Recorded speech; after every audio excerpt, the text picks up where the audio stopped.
Скажите, пожалуйста, как вы относитесь к тому, что бренды вернулись в Россию, но под другим именем?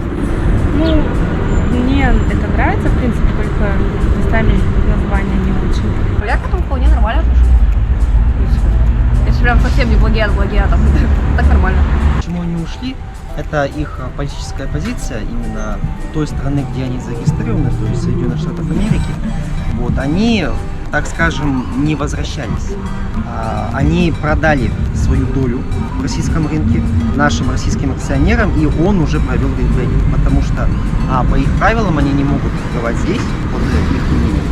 В целом я считаю, что это их право выразить свое мнение по поводу специальной операции, которая сейчас происходит на Украине.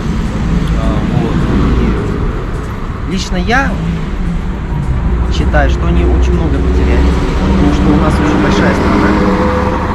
И некоторые уже компании, которые ушли, они высказались то, что доля их продаж упала.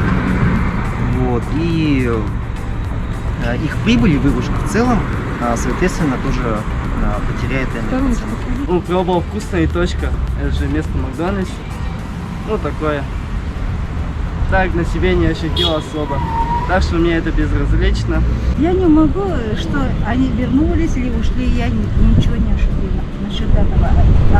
Их ход я как бы не пользуюсь. Или я что-то потеряла, может, я не знаю.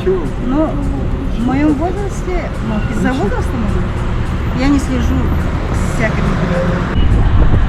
Поменять и все. Нормально, нейтрально отношусь. Сказать по качеству я точно не могу, потому что «Вкусная точка» я еще не имел удовольствия побывать, скажем так, да. Но если качество продукта будет сохранено, то в текущих реалиях, очевидно, я считаю, что это оптимальное решение. Я не почувствовал того, что много ушло в Якутске, потому что у нас как-то изначально особо много ушло. Что вообще у нас ушло в Якутске, что вернулось под другим названием? Вообще ничего. Единственное, когда я был в Москве недавно, я там покушал «Вкусная точка». Хуже качество стало. Это не похоже на то, что это то же самое под другим названием, это похоже, что это что-то совершенно другое.